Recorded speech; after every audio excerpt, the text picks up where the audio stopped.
नमस्कार, आप देख रहे हैं न्यूज नेशन। आपके साथ मैं हूं लक्ष्य Sharma. ICC one day world cup का जो रोमांच है पूरी दुनिया पर छा चुका है। एक से बढ़कर एक मैच आपको देखने को मिल रहे हैं। कुछ उलटफेर हो रहे हैं तो कुछ रोमांचक मैच भी आपको देखने को मिल रहे हैं। अंतिम गेंद तक पता नहीं चलता कि कौन सी टीम जीतेगी और सेमीफाइनल की जो रेस है वो भी काफी रोमांचक हो चुकी है।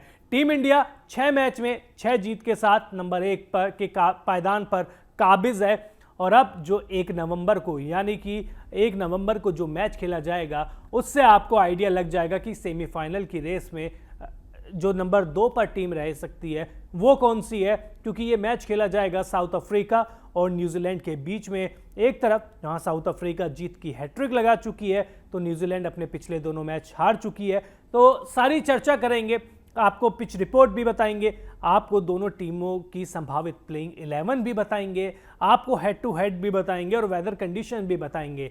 लेकिन सबसे पहले एक बार बातचीत कर लेते हैं दोनों ही टीमों की संभावित प्लेइंग 11 के ऊपर। तो सबसे पहले बातचीत करते हैं साउथ अफ्रीका की। साउथ अफ्रीका के बारे में बात करें तो Quinton de Kock, Temba Bavuma, Rassie van der Dussen, Adam Markram, Henry Klaasen, David Miller, Marco Jansen, Gerald Coetzee, Keshav Maharaj, Kagiso Rabada और तबरेज शमसी।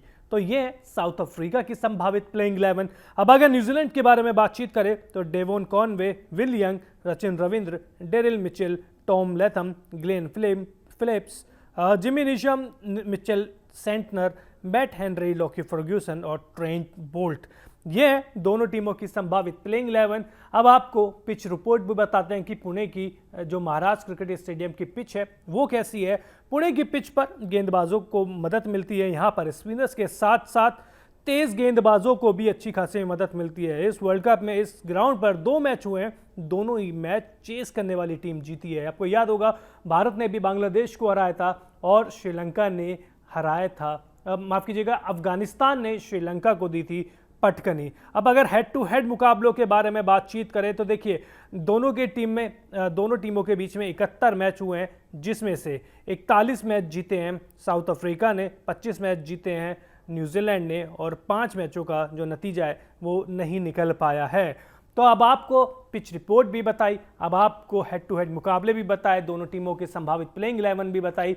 अब वेदर भी बता देते हैं। तो अगर वेदर की आप टेंशन ले रहे हैं तो आप बिल्कुल टेंशन मत लीजिए, क्योंकि बारिश की बहुत कम प्रेडिक्शन है, 2 या 3% ही बारिश की प्रेडिक्शन की गई है। तो इसका मतलब ये है कि 100 ओवर का मैच आपको देखने को मिल सकता है, यानी कि 50-50 दोनों पारियों को मिला ले 50-50 ओवर की, तो 100 ओवर का मैच आपको देखने को मिल सकता है। अब थोड़ा सा चर्चा दोनों टीमों की फॉर्म के बारे में भी कर लेते हैं। तो सबसे पहले बातचीत करते हैं न्यूजीलैंड की, जिसे पिछले मैच में ऑस्ट्रेलिया के खिलाफ हार तो जरूर झेलनी पड़ी थी, लेकिन उस हार से मतलब जो ऑस्ट्रेलिया जीता था उसकी जीत से चर्चे न्यूजीलैंड की हार के हो रहे थे, क्योंकि जिस हिसाब से केवल 5 रन से हारी थी न्यूजीलैंड की टीम, 389 का रन का टारगेट का पीछा कर रही थी। तो मुझे लगता है कि न्यूजीलैंड के जो हौसले हैं वो काफ़ी बुलंद होंगे। देखिए कॉनवे के बल्ले से रन तो निकल रहे हैं, लेकिन 1 शतक निकला है, उसके बाद थोड़ी सी फॉर्म है वो डिप हुई है। और ये मैच जहां हो रहा है पुणे में, वहां पर स्पिनर्स को भी मदद मिलती है, तो इसलिए न्यूजीलैंड की तरफ से ये सबसे की प्लेयर साबित हो सकते हैं। विलियम के साथ देखिए रन तो बना रहे हैं, अर्धशतक भी लगाए हैं, लेकिन दबाव बहुत ज़्यादा दे देते हैं अपनी टीम को, क्योंकि शुरुआत में डॉट्स गेंद बहुत ज़्यादा खेलते हैं। हालांकि कई बार जब सेट हो जाते हैं तो बराबरी कर लेते हैं, लेकिन कई मैचों में ऐसा भी हुआ है कि वो जल्दी आउट हो गए, सेट होने के बाद आउट हो गए, उसके बाद जो डॉट गेंद का प्रेशर है वो न्यूजीलैंड के ऊपर आ गया था।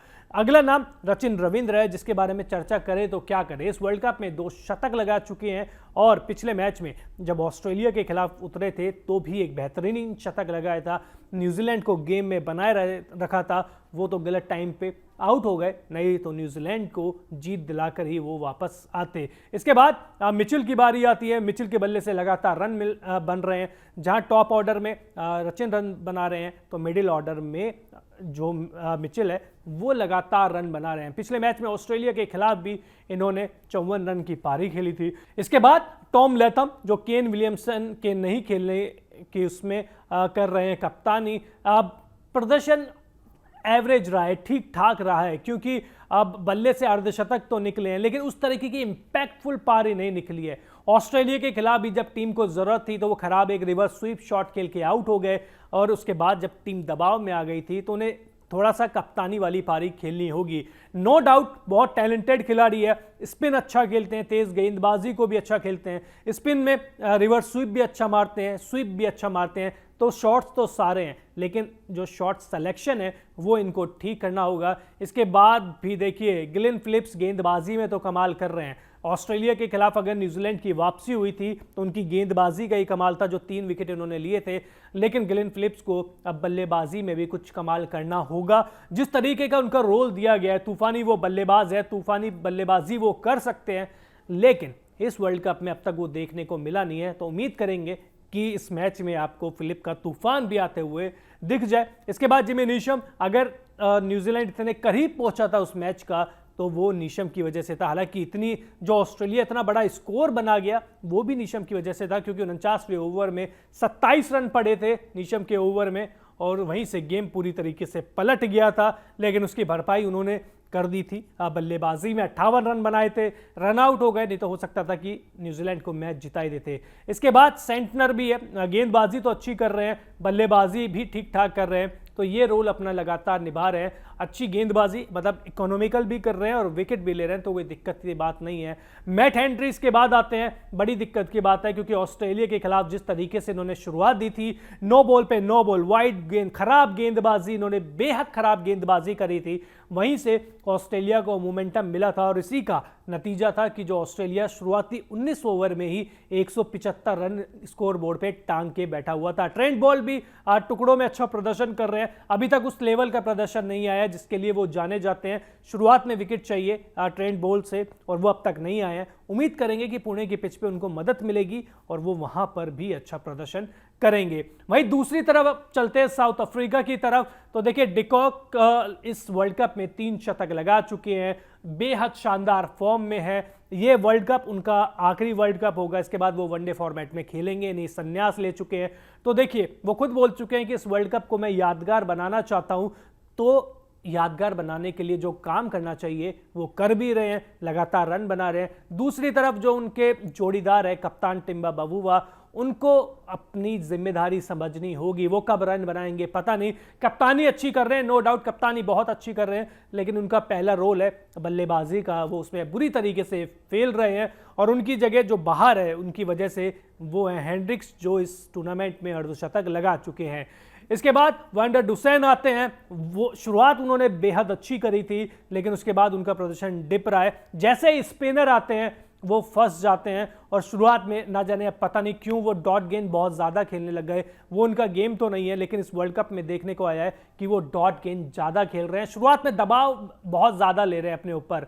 इसके बाद देखिए एडम मार्करम बेहद शानदार फॉर्म में चल रहे हैं, जब भी मौका मिला है अच्छा प्रदर्शन किया है, 2 शतक भी लगाए, पाकिस्तान के खिलाफ 91 रन की पारी भी खेली है, मैं जिताऊ पारी कहूँगा। और इसके बाद देखिए फिर बारी आती है हेनरी क्लासन की, पाकिस्तान के खिलाफ जल्दी आउट हो गए, लेकिन इसके बावजूद इस टीम के सबसे खतरनाक बल्लेबाजों में से एक अगर कोई खिलाड़ी है तो वो क्लासन ही है। क्या शतक लगा चुके हैं और तूफानी पारी खेलते हैं, एकदम से कहते हैं ना कि मैच विरोधी के पक्ष में होता है, पूरी तरीके से अपने पक्ष में मोड़ देते हैं और कुछ इस तरीके की इंपैक्टफुल पारी खेलते हैं। डेविड मिलर, अब डेविड मिलर के बल्ले से देखिए एक मैच में रन निकले हैं, वो भी नीदरलैंड के खिलाफ, उसके अलावा ज़्यादा कुछ कमाल कर नहीं पाए। स्टार्ट तो मिल रहे हैं इनको भी, 30-40 रन ये बना रहे हैं, लेकिन उस स्टार्ट को बड़ी पारी में वो कन्वर्ट नहीं कर पाए हैं, तो इसी का नुकसान जो साउथ अफ्रीका को हुआ है थोड़ा बहुत, वो इसी वजह से हुआ है कि डेविड मिलर का वो फॉर्म अभी तक देखने को नहीं मिला है।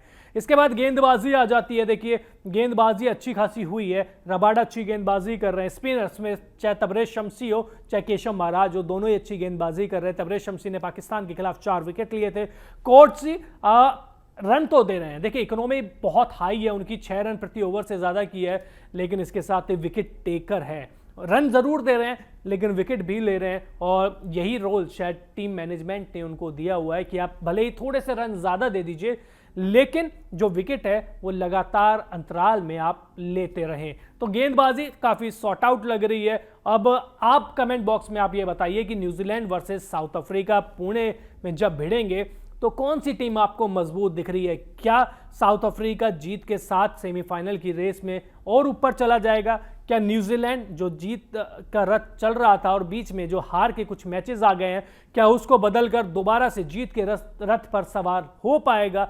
कमेंट बॉक्स में जरूर बताइए। इसके अलावा अगर आपने न्यूज़ नेशन को सब्सक्राइब नहीं किया है तो जल्द से जल्द कर लीजिए, क्योंकि पूरे वर्ल्ड कप में आपको ओकिनावा प्रेजेंट्स हिंदुस्तान का सपना वर्ल्ड कप अपना एसोसिएशन विद प्रिंगल यहां आपको देखने को मिलेगा। तो जल्द से जल्द कर लीजिए सब्सक्राइब। बहुत बहुत शुक्रिया।